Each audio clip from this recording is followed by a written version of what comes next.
नमस्ते आप सभी को। स्वागत है मेरे YouTube चैनल पे।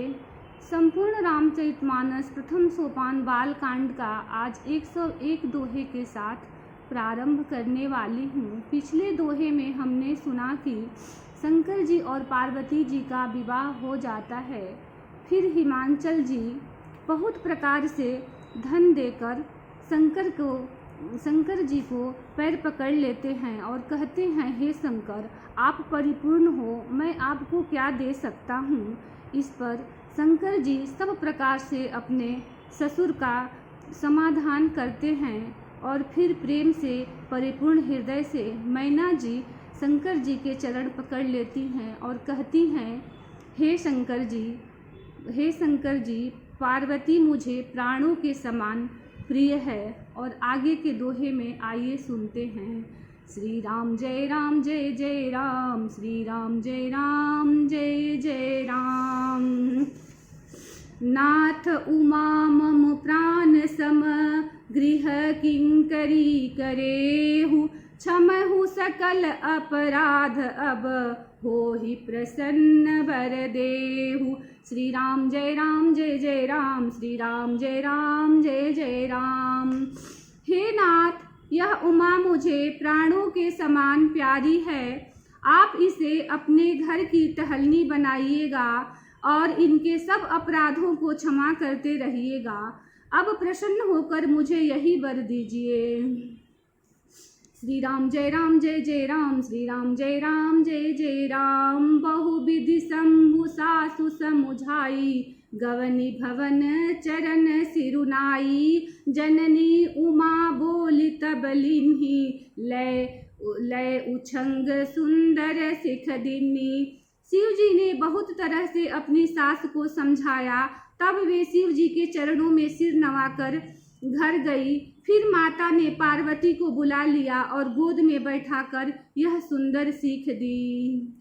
करहु सदा शंकर पद पूजा, नारी धर्म पति देवन दूजा। बचन कहत भरे लोचन बारी, बहुरी लाई उर लिन्हि कुमारी। हे पार्वती, तू सदा शिव जी के चरण की पूजा करना। नारियों का यही धर्म है, उनके लिए पति ही देवता है और कोई देवता नहीं है। इस प्रकार की बातें कहते कहते उनके आंखों में आंसू भर आए और उन्होंने कन्या को छाती से लिपटा लिया। कत विधि सृजी नारी जग माही, पराधीन सपने हूँ सुख नाही। मैं भय अति प्रेम विकल महतारी, धीरजु किन्ह कुसु मैं विचारी। फिर बोली कि विधाता ने जगत में स्त्री जाति को क्यों पैदा किया। पराधीनों के सपने में भी सुख नहीं मिलता। यूं कहती हुई माता प्रेम से अत्यंत विकल हो गई, परंतु कुसमय जानकर, दुख करने का अवसर न जानकर उन्होंने धीरज धरा। पुनि पुनि मिलती परति गही चरना, परम प्रेम कछु जाई न बरना। सब नारिन मिली भेटी भवानी, जाई जननी उर पुनि लपटानी। मैना बार बार मिलती हैं और पार्वती के चरणों को पकड़कर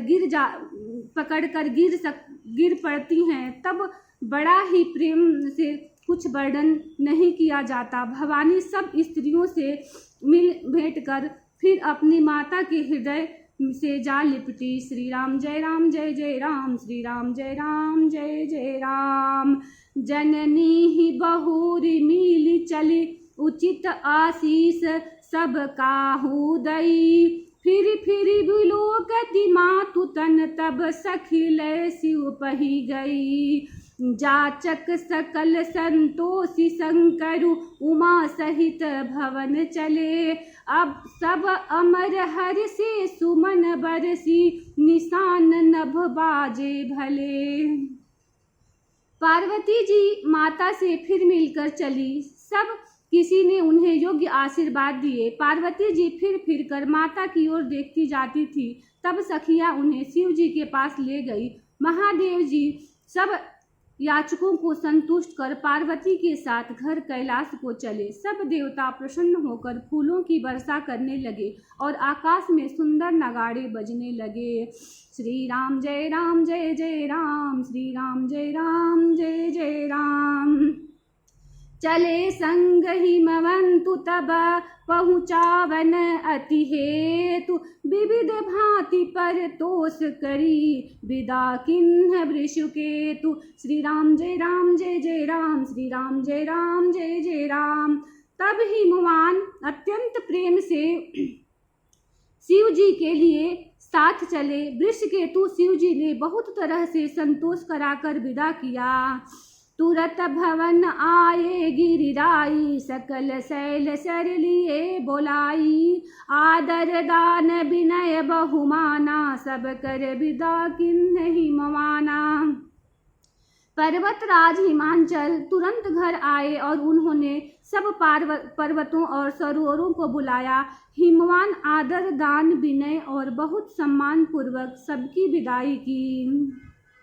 जब ही शंभु कैलाश ही आए, सुर सब निज निज लोक सिधाए। जगत मातु पितु शंभु भवानी, तेहि सिंगारुन कहूँ बखानी। जब शिव जी कैलाश पर्वत पर पहुँचे तब सब देवता अपने अपने लोकों को चले गए। तुलसीदास जी कहते हैं कि पार्वती जी और शिव जी जगत के माता पिता हैं, इसलिए मैं उनके श्रृंगार का वर्णन नहीं कर सकता। करही विविध विधि भोग विलासा, गणन समेत बसहि कैलासा। हर गिरिजा बिहार नित नयऊँ, एहि विधि विपुल काल चली गयऊँ। शिव पार्वती विविध प्रकार के भोग विलास करते हुए अपने गणों सहित कैलाश पर रहने लगे। वे नित्य नए विहार करते थे। इस प्रकार बहुत समय बीत गया।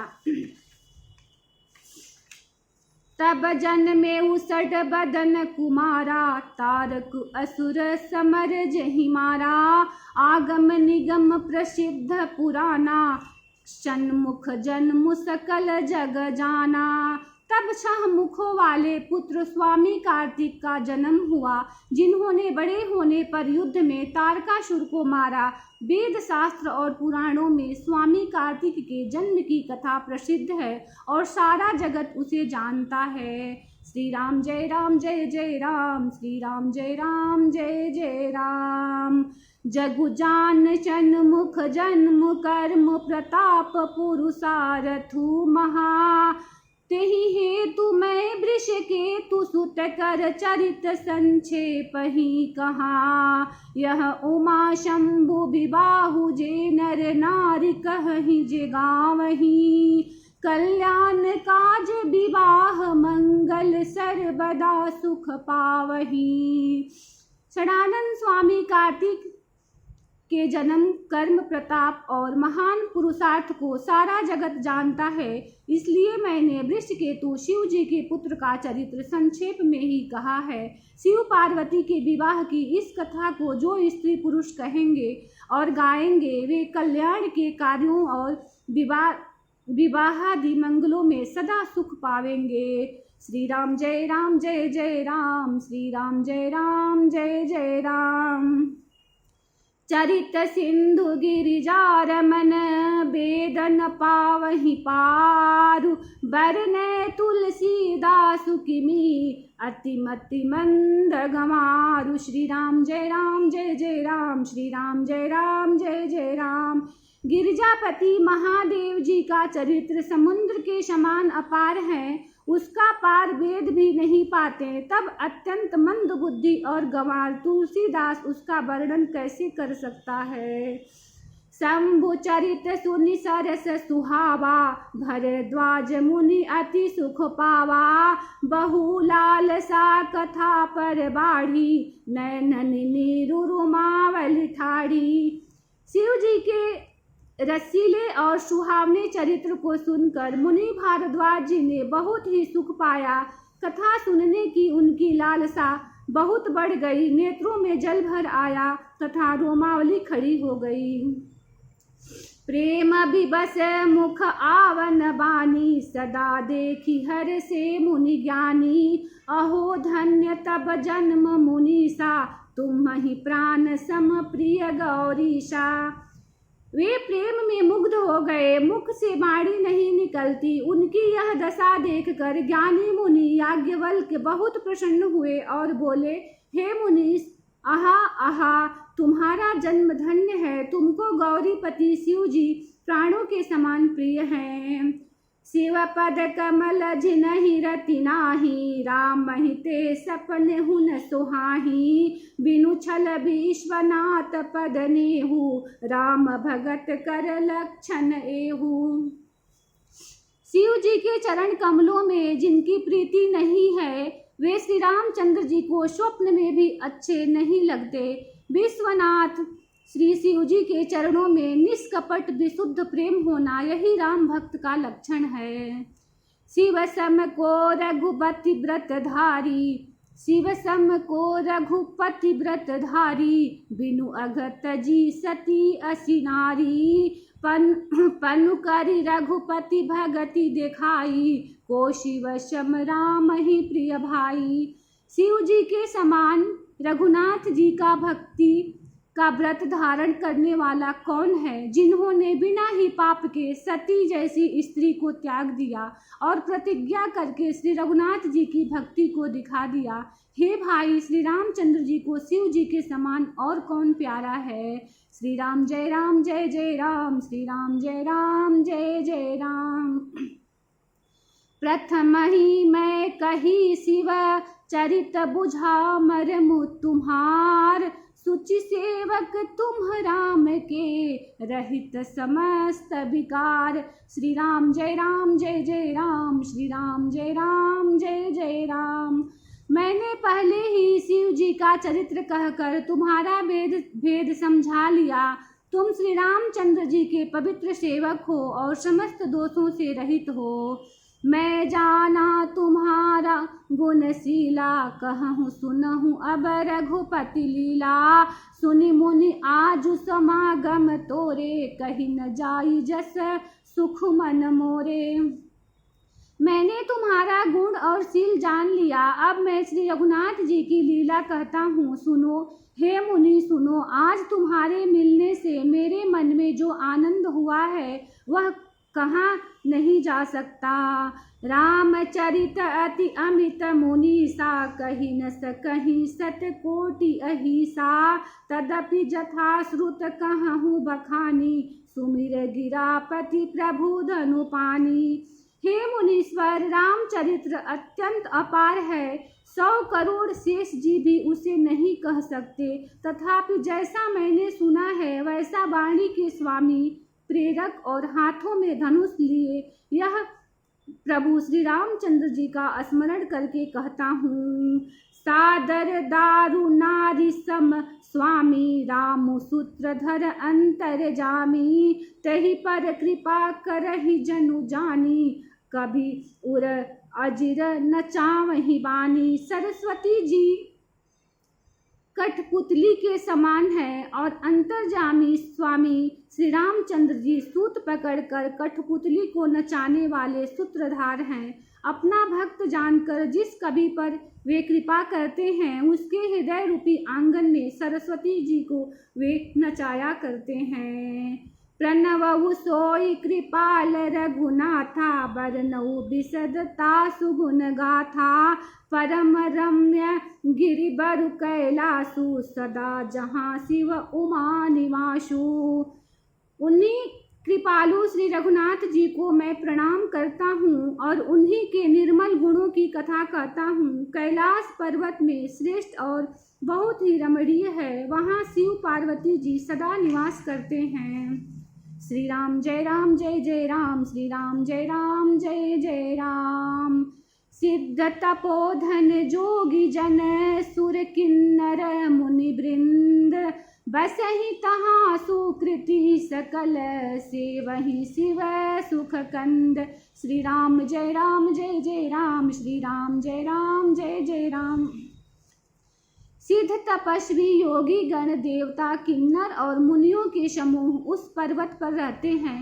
वे सब बड़े पुण्यात्मा हैं और आनंद कंद श्री महादेव जी की सेवा करते हैं। हरिहर विमुख धर्म रति नाही, ते नरतः सपनेहु नहीं जाही। तेहि गिरि पर्वत बिटप विशाला, नित नूतन सुंदर सब काला। जो भगवान विष्णु और महादेव जी से विमुख हैं और जिनकी धर्म में प्रीति नहीं है, वे लोग स्वप्न में भी वहां नहीं जा सकते। उस पर्वत पर एक विशाल बरगद का पेड़ है जो नित्य नवीन और सब काल छहों ऋतुओं में सुंदर रहता है। त्रिविध समीर सुशीतल छाया, शिव विश्राम बिटप श्रुति गाया। एक बार तेहि तर प्रभु गयहूँ, तर बिलो की उर अति सुख भयहूँ। वहाँ तीनों प्रकार की शीतल मंद और सुगंध वायु बहती रहती है और उसकी छाया बड़ी ठंडी रहती है। वह शिव जी के विश्राम करने का वृक्ष है जिसे वेदों ने गाया है। एक बार प्रभु श्री शिव जी उस वृक्ष के नीचे गए और उसे देखकर उनके हृदय में बहुत आनंद हुआ। निज कर दासी नागरी पुछाला, बैठे सहज ही शंभु कृपाला। कुंद इंदुदर गौर शरीरा, भुज प्रलंब परिधन मुनि चीरा। अपने हाथ से बाघंबर बिछाकर कृपालु शिव जी स्वभाव से ही बिना किसी खास प्रयोजन के वहां बैठ गए। कुंद के पुष्प चंद्रमा और शंख के समान उनका गौर शरीर था। बड़ी लंबी भुजाएं थी और वे मुनियों के से बलकल वस्त्र धारण किए हुए थे। तरुण अरुण अम्बुज सम चरना, नख दुति भगत हृदय तमहरना। भुजग भूति भूषण त्रिपुरारी, आननु शरद चंदु छबिहारी।